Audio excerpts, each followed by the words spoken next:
really don't know, in fact. Because what happens is that I came from a very poor family in Brazil. Okay, a family that I was raised in a very poor area, but my family always insisted that the most valuable asset to anyone that's poor is honesty and credit. So you need to keep your credit as good as you can for your whole life. And this has been my whole life, actually, really. I kept my credit and I was really proud of having excellent credit in every single place I have ever been. I have been proud of getting powerful credit cards with very large limits. It was pretty good. The problem is that I am living in UK on a very, very difficult financial scenario. So what happened is that in 2022, I went to a job that was much better. It was a quantum leap on my career. Okay, my salary was much better, my benefits were much better, and my life conditions were increased quite a lot. I developed an incredible service there, and then after 1 year and a half, they fired me. I managed to get another job that was much lower in terms of pay for some time, but I did not really went well on that job because of some political situations of that, and then I got fired again in 5 months.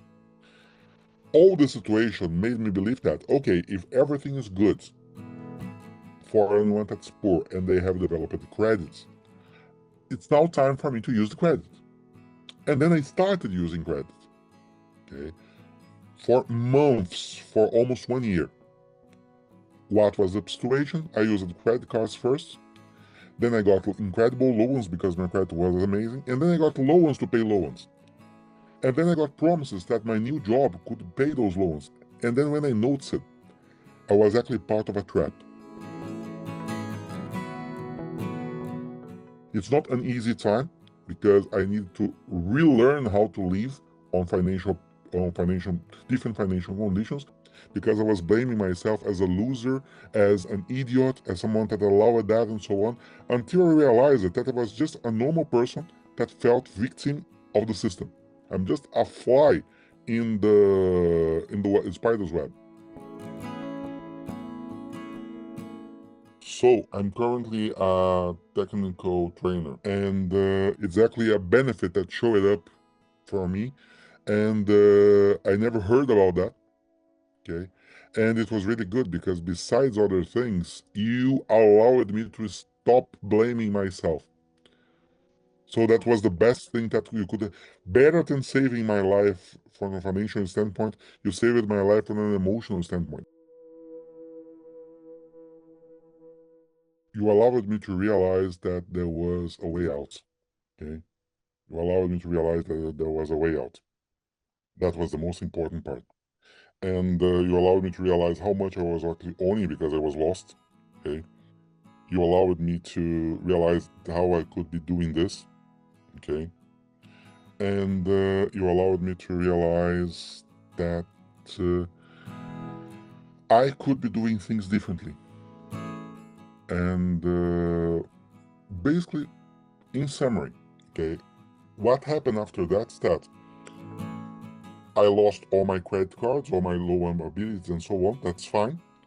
And even without that, I realized that my daily expenses were already on a high level because I kept my living standards from when I was working in my previous job in a bank as a bank director.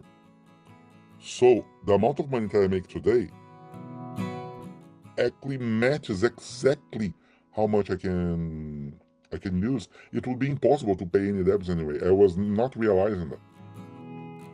Now I can at least survive. I know that I can, and I know that I can. I need to cut some costs. I need to make some extra money. Okay, but at least now I can have a plan, and I can have some light in the end of the tunnel. Number one, don't feel guilty. Okay, this is the number one thing. Don't feel guilty. It's not fair to you. If you are in debt, you are human. You are allowed to make mistakes, especially when you are hearing the mermaid song everywhere, when you live in a society that asks you to buy as much as possible, otherwise you are a loser. So you are part of a society that kind of kidnaps your attention to survive. It's something that's missing in schools and families for a pretty long time. That is financial education. We should have this since we are really young. And we don't have this because it's not interesting to financial institutions and stores. So they don't want us to have financial education. So it's not your fault. Okay, this is number one. And number two, as soon as you realize you have a problem, look for help.